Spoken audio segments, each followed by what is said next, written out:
Hey, good morning. How are you today? It's 5 a.m. Mester Scrum Show. I am Greg Mester, Scrum Master and Agile Coach.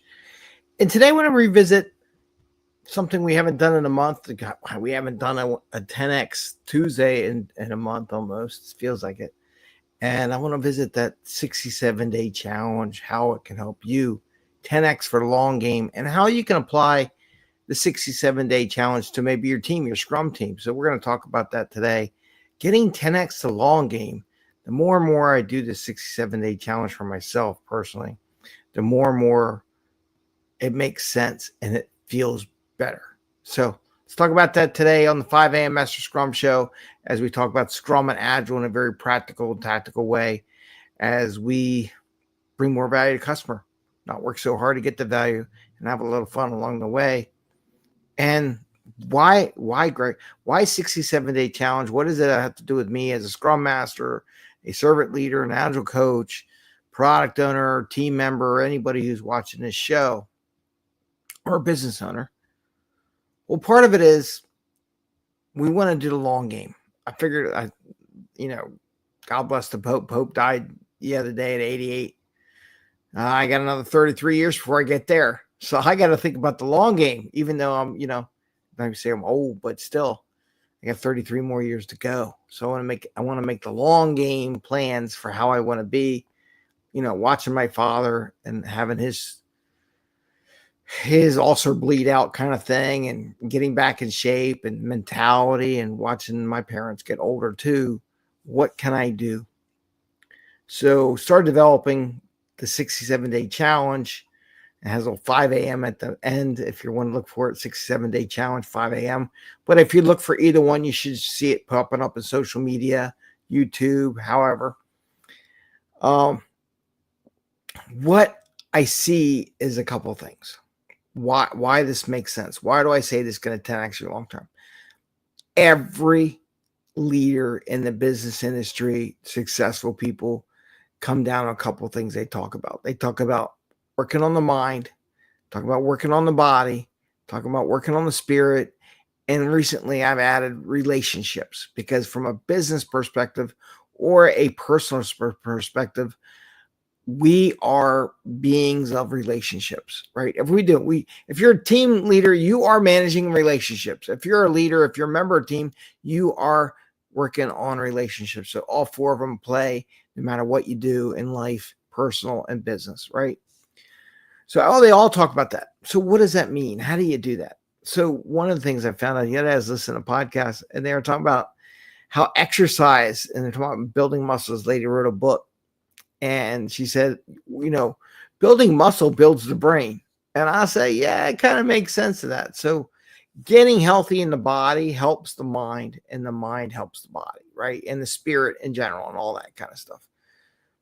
Where I say you're going to 10x your life. If you're feeling more healthy, like part of my challenge is to work out every day, to hit the bike every day, to eat healthier every day. I'm not going to say I'm a saint. I live in Philadelphia. There's cheesesteaks everywhere. Don't know if you can do that maybe necessarily. And my family went out and got Chipotle last night, though I didn't eat it. I got it for lunch later today. So what's the 10X? How you do this? So think about yourself. 10X in your body, your mind, working on the 67-day challenge. I hope you follow it and give me suggestions what you want to do and share with what you're doing. But your team will read from you whether or not you tell the truth. If you're asking them to improve every day of their lives, every day in the workplace, you're asking them to do better, then what are you doing to yourself to get better? And that's what I kind of said last time. What are you doing for yourself to prove that you're getting better so you can coach the team? Very similar. Here's a couple of things I want to say from a team perspective. What can you do from a 67-day activity with your Scrum team or your work team or your group, your marketing team, whatever it is? Come up with things that are good habits. What are the good habits you want your team to do? What are the good habits you want to do as a servant leader? Is a good habit, let's take the daily Scrum.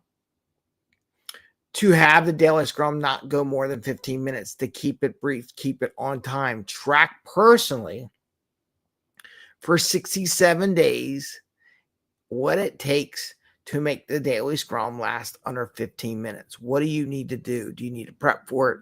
And retrospect if you fail.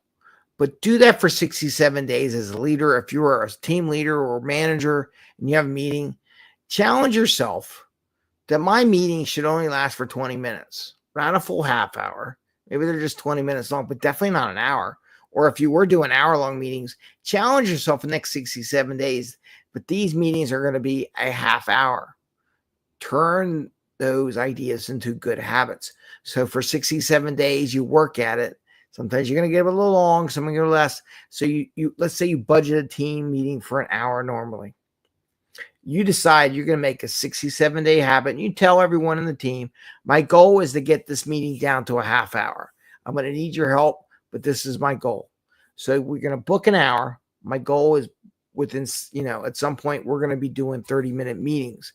That's your challenge. Sometimes you're going to go over because it's going to drift off, and then you got to pick up why did it drift off and bring it back in. So that's something as a manager, as a scrum master, as a leader, how can you use a 67-day challenge to get there? Now, from a team perspective, one of the things I like to do is I like to build dashboards. I notice a lot of teams, a lot of members do not look at the dashboards, right? Maybe you initiate a 67-day challenge for every day the team individuals look at the dashboard, or you make it every day during sprint planning or sprint or daily scrum. You look at the dashboard for the next 67 days. You want them to be competent on what the metrics are, so they get into a good habit of checking in on the board where they stand before you get into daily scrum every day, right? What is going on? What's the thing? And then you can do other challenges with these 67 days. You can do email challenges. Don't check social media for the whole entire morning. Like, can I make it through not going social media from daily scrum to lunchtime and just work on what I got? Don't let all these things interfere with what I'm doing. Maybe that's a challenge you can do. So these are where you can use the 67-day challenges in the office with your team, as yourself as an individual as well. How do you manage meetings to get into good daily habits? What's a good daily habit?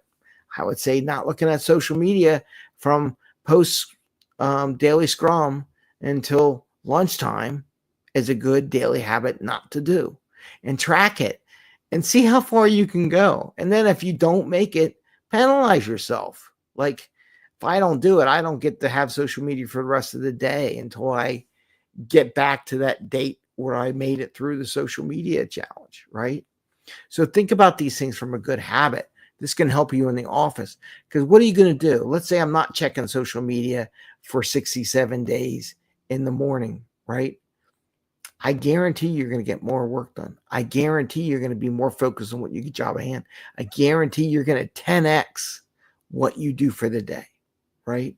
So maybe this sounds kind of weird and off, but I'm telling you right now, if you were to do a 67-day challenge to not look at social media from time your daily scrum ends, or you should do it before daily scrum, but you're in a meeting, hopefully you're not doing it during daily scrum, from daily scrum to lunchtime, right? Do not check social media at all for 67 days.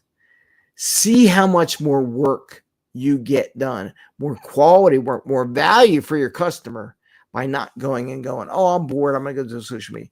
Instead of doing something else, go back, focus on the backlog, pull something else. What can I do related to the team? And this is going to 10x your team and yourself and your career. Try that 10x challenge. And I hope everyone, if you get a chance, we're on YouTube, we're on LinkedIn, we're on Instagram, we're in Facebook, we're on Twitter for the pound 67-day challenge. Some of them say 5 a.m., some of them don't, but if you search for it, you'll find us, right? Because we're on there every day. So I post every morning my challenges I'm working on. And the other day I completed a bike challenge where I challenged myself to 15-minute biking every morning, and I got my 67-day challenge in yesterday. Hopefully in a day or two, I'll be at the gym every day. If you notice, I lost some weight. I lost 28 pounds. I lost 28 pounds since December. It's not bad. What are we? 5th month. So not quite a half 6 months. Lost 28 pounds. Maybe when I get 6 months, I'll be able to say I lost over 30 pounds, which would be nice. And that's where the body part comes in mind. And I'm telling you, if you read all the books on how the mind, the body, and everything all work together, you can learn. That's something you should follow up on too. You'll get past that. So what I'm saying, here's a challenge. Here's a 67-day challenge to 10x your value at the office. Do not go on social media in the morning. Do not go on Twitter. Okay, watch my show. Well, hopefully you watch the show before or after, because one of the nice things about what we do, we record it. It's on YouTube. So it's there forever. It ain't going away. So if you don't get to watch it, you can come watch it afterwards, or you can watch it during lunch to see what's going on in the world of Agile and Scrum on the 5 a.m. Mester Scrum show. Because I'm telling you right now, every day is a new adventure for me. But try that in your work. And I tell you, you will 10x your value you do and what you focus on. Give that a challenge. I would love to hear from everyone. Okay, Greg, I'm going to take on that challenge. I'm not going to do social media between the morning and lunchtime. Just not going to touch it. Not look at YouTube or any of that stuff, Twitter, anything. Facebook, not going to do any of that chat, even if my notifications go off. Hopefully one day we'll learn how to, someone should make an app to turn off that notifications for certain times of the day. Can you make an app like that? That'd be cool. Let me know. I might want to invest in that app. But try that. Okay. So this is what I'm saying. 10x for the long game. What's a good habit? Social media free morning. So you can do what you got to do. Maybe in the evening, you want to turn it down a notch. You can check out social media at lunchtime, and then on your way home from work, or when you get home from work for a little bit, or when you're done at the end of the day and you felt exhausted and you're just like, okay, I want to see what's going on in the world. Try it for 67 days. I challenge you. With that, I want to wish you the best of luck. I want to wish you a happy scrumming. This was our Tuesday 10X, or 2-for-1 Tuesday we do on the show, where we try to come up with ideas to improve, to leap to the next level for yourself, your career, your business. With that, I want to wish you the best. Again, I want to wish you happy scrumming and have a great day. And take care, everyone. Be a little happy. Enjoy some time. With that,